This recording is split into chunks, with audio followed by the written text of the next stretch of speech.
Hello everyone, welcome to IFS. कैसे हैं सब लोग? आई होप सब अच्छे होंगे, स्वस्थ होंगे, मस्त होंगे और अपना प्रिपरेशंस भी कर रहे होंगे फॉर द अपकमिंग एग्जाम्स। तो जैसे कि आप मेरे यहाँ पे पीछे में देख पा रहे होंगे, क्या हमारा जो जून अटेम्प्ट होने वाला है, क्या जो जून का एग्जाम होने वाला है या फिर जून के बाद जो हमारे अटेम्प्ट होने वाले जो एग्जाम्स आने वाले हैं, क्या उसमें हमें सिलेबस में कोई चेंजेस देखने को मिलेंगे? क्या हमारे एग्जाम पैटर्न में कोई चेंजेस देखने को मिलेंगे? तो ये एक बहुत बड़ा क्वेश्चन है, बहुत बड़ा प्रश्न, जो कि आपको हर जगह में इसके बारे में सुनने को मिल रहा होगा। ओके, तो अगर आप देखोगे तो लास्ट टाइम अगर हमारा जो सिलेबस चेंज हुआ था, जो एग्जाम का पैटर्न चेंज हुआ था, लास्ट 2019 में चेंज हुआ था, जिसको अभी लगभग हमारे 5-6 साल हो चुके हैं। ओके, तो क्या इस बार हमारा एग्जाम पैटर्न में कोई चेंजेस देखने को मिल जाएंगे? यस, मुझे लग रहा है कि इस बार एग्जाम पैटर्न या फिर सिलेबस में कोई चेंजेस देखने को मिलेंगे। अगर जून में नहीं देखने को मिलेगा तो डेफिनेटली दिसंबर में ही आपके एग्जाम्स में चेंजेस होने वाले हैं। ओके, तो इसके बारे में और भी डिटेल में चर्चा करेंगे और भी डिटेल में डिस्कस करने वाले हैं। तो चलिए फटाफट से सेशंस को क्या कीजिए, सेशंस को शेयर करेंगे, लाइक करेंगे और जो भी हमारे चैनल बनाए हैं सबसे पहले तो सब्सक्राइब कर लेंगे, बेल आइकन को क्लिक कर लेंगे, ताकि सबसे फर्स्ट सबसे तेज आप सबको information related to UGC NET, related to paper 1, related to paper 2 यहाँ पे आपको मिलते रहेगा हमारे इस प्लेटफॉर्म पे। ओके, तो चलिए सेशन को स्टार्ट करते हैं।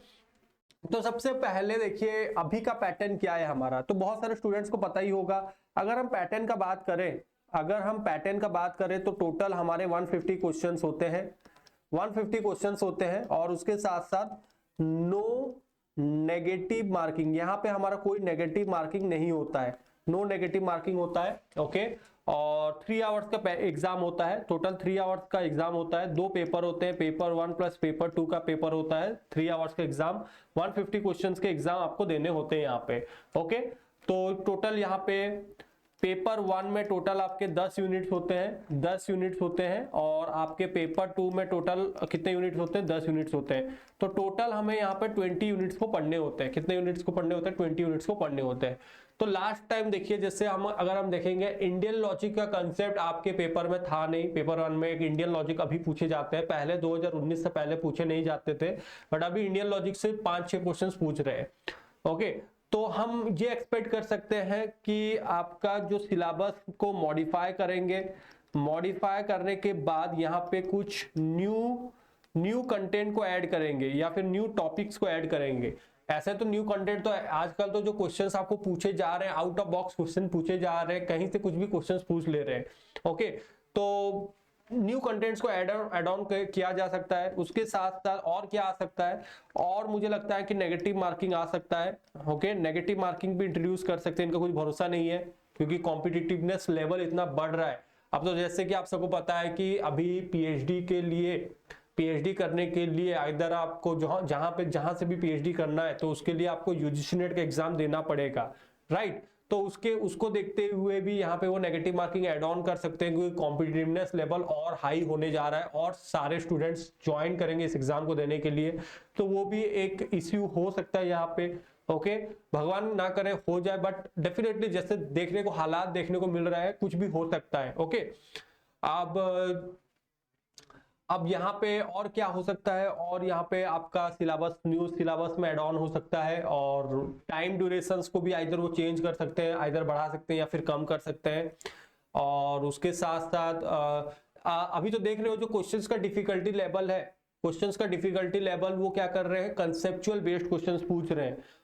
कंसेप्चुअल बेस्ड क्वेश्चंस ज्यादा पूछेंगे आपको, अभी से क्या करेंगे, ज्यादा से ज्यादा कंसेप्चुअल बेस्ड क्वेश्चंस पूछेंगे, ऑब्जेक्टिव बेस्ड क्वेश्चंस पूछेंगे और आपको प्रैक्टिकल नॉलेज होना चाहिए उस सब्जेक्ट्स के ऊपर। तो वो बस थियोरिटिकल नॉलेज आपका चेक नहीं करे, थ्योरी के साथ साथ आप कितना ज्यादा उसको अप्लाई कर पा रहे हो, जो भी चीज पढ़ रहे हो वो एप्लीकेशन बेस्ड क्वेश्चन ज्यादा पूछ रहे हैं, केस स्टडी बेस्ड क्वेश्चन ज्यादा पूछ रहे हैं। तो आगे आने वाले टाइम में हमें और ज्यादा से ज्यादा केस स्टडी बेस्ड क्वेश्चन देखने को मिलेंगे। ओके, पेपर 1 में भी मुझे लग रहा है कि केस स्टडी बेस्ड क्वेश्चन आपको पूछ सकते हैं। और उसके साथ साथ और क्या कर सकते हैं, और आपके डिफिकल्टी लेवल को थोड़ा सा बढ़ा सकते हैं, क्योंकि बहुत सारे स्टूडेंट्स एग्जाम देने वाले हैं। तो ये कुछ चीजें जो कि यहाँ पे चेंज करेंगे, बड़ा चेंजेस लेके आ सकते हैं। ओके, पैटर्न में चेंजेस हो सकता है, पैटर्न जैसे मैं ऑलरेडी बताया पैटर्न में चेंजेस हो सकते हैं। तो देखिए जो भी अभी से प्रिपरेशंस कर रहे हैं तो अपना प्रिपरेशंस को और भी बकल अप कीजिए और भी बूस्ट अप कीजिए ताकि इसी अटेम्प्ट में ही आप अपना एग्जाम को क्लियर करो। तो देखिए जो भी जून अटेम्प्ट के लिए प्रिपेयर कर रहे हो ना, कोशिश करो कि क्यों ना इसी जून अटेम्प्ट में ही एग्जाम को क्लियर कर लिया जाए। तो देखिए ये अटेम्प्ट इसलिए मैं बोल रहा हूं अल्टीमेट होना चाहिए, फाइनल होना चाहिए, क्योंकि आपको भी पता है पैटर्न चेंज होगा, बच्चे और एडिशन होंगे और नए बच्चे आएंगे एग्जाम देने के लिए, तो डिफिकल्टी लेवल और बढ़ेगा। जिनको पता भी नहीं था वो भी एग्जाम देने आ जाएंगे। तो इसी के लिए ये सबको काउंटर करने के लिए कोशिश करना है जून अटेम्प्ट में ही एग्जाम को क्लियर करना है। तो उसके लिए आप ज्यादा से ज्यादा कंसेप्चुअल बेस, अब देखिए कॉन्सेप्ट को क्लियर करना बहुत इंपॉर्टेंट है। रटा रटाया ज्ञान इस एग्जाम को क्लियर करने में रोकेगा। ओके, फेल हो जाओगे, अगर रट के जाओगे तो फेल हो जाओगे। रटना नहीं, हमें जो भी चीज पढ़ रहे हो ना उसको सोच समझ के पढ़ो। और क्वेश्चंस प्रैक्टिस करना बहुत इंपॉर्टेंट है, क्योंकि क्वेश्चंस का जो स्टैंडर्ड है ना वो बहुत इंप्रूव हो रहा है। बड़े बड़े क्वेश्चंस आपको पूछ रहे हैं, छोटे छोटे क्वेश्चंस नहीं पूछ रहे हैं। कोड वाले क्वेश्चंस ज्यादा पूछ रहे हैं, मैथ्स दी फॉलोइंग वाले क्वेश्चंस ज्यादा पूछ रहे हैं। ओके, एसेशन रीजंस क्वेश्चंस पूछे जा रहे हैं जहां पे आपको ना दिमाग का यूटिलाइज करना है। तो इसी के लिए the only mantra to clear this exam is MCQs PYQs. ज्यादा से ज्यादा एमसीक्यू सॉल्व कीजिए, ज्यादा से ज्यादा प्रीवियस ईयर क्वेश्चन सॉल्व कीजिए। और जब भी आप कोई भी चीज एमसीक्यू सॉल्व कर रहे हैं या फिर प्रीवियस ईयर क्वेश्चन सॉल्व कर रहे हैं तो थोड़ा सा गूगल का हेल्प ज्यादा से ज्यादा लेने का कोशिश कीजिए। मान लीजिए कोई टॉपिक आप पढ़ रहे हैं जो आपको समझ नहीं आ रहा है तो आप उसको गूगल में ढूंढ सकते हैं, उसको गूगल को पूछ सकते हैं, वो आपको और भी डिटेल में आपको यहाँ पे बताया जाएगा। तो ये सब चीजों के ऊपर फोकस करना है। समझ आ रहा है कि नहीं? और उसके साथ साथ ज्यादा से ज्यादा मॉक टेस्ट देने का कोशिश कीजिए। फुल लेंथ मॉक टेस्ट देना बहुत इंपॉर्टेंट है। फुल एंड मॉक टेस्ट देना बहुत इंपॉर्टेंट है। क्वेश्चंस अगर आप सॉल्व कर रहे हो तो 150 क्वेश्चंस पूरा का पूरा मॉक टेस्ट सॉल्व करने का कोशिश करो। और उसके साथ साथ आप ज्यादा से ज्यादा यूनिट टेस्ट देने का, रिवीजन सीरीज देने का भी कोशिश कर सकते हैं। ओके, चलिए, तो ये था कुछ सिलेबस चेंजेस। बस घबराने की जरूरत नहीं है। अगर सिलेबस चेंज हो रहा है तो वो सिर्फ आपके लिए नहीं होगा, पूरा जनरल पब्लिक के लिए चेंज होने वाला है। तो आप अपना प्रिपरेशंस में कोई भी कमी मत रखिए, प्रिपरेशंस करते रहिए। जब वो चेंजेस होना होगा, नहीं होगा। बस हमारा कोशिश यही है कि हम जून के लिए प्रिपेयर कर रहे हैं तो जून अटेम्प्ट को ही हमारा आखिरी अटेम्प्ट बनाना है। आगे के लिए हमें सोचना ही नहीं है। कभी भी ये मत सोच के जाना कि हाँ ठीक है जून अटेम्प्ट को ट्रायल में लेते हैं फिर दिसंबर के लिए जोर शोर से पढ़ेंगे। नहीं, क्यों ना, 2 महीने का टाइम बचा है, वन मंथ 30 डेज का टाइम बचा है और इसको अच्छे से पढ़ेंगे, अच्छे से मेहनत करेंगे और इसी अटेम्प्ट में ही एग्जाम को क्लियर करने का कोशिश करेंगे। ओके, तो अच्छे से पढ़िए, अच्छे से रिवीजन कीजिए, डेफिनेटली आपका एग्जाम बहुत ही अच्छे नंबर से क्लियर होगा। तो देखिए आपका प्रिपरेशंस को और बेहतर बनाने के लिए यहाँ पे हम IFS में लेके आए हैं ऑनलाइन टेस्ट सीरीज। अब देखिए जो UGC नेट का एग्जाम दे रहा है, ओके, उनको तो सेट एग्जाम देना कंपलसरी है। आप सेट एग्जाम दीजिए, या फिर जो CSR नेट के एग्जाम्स देते हैं उनको सेट एग्जाम देना बहुत इंपॉर्टेंट होता है, क्योंकि आप स्टेट लेवल में आप एलिजिबल हो जाओगे for the post of assistant professor के लिए।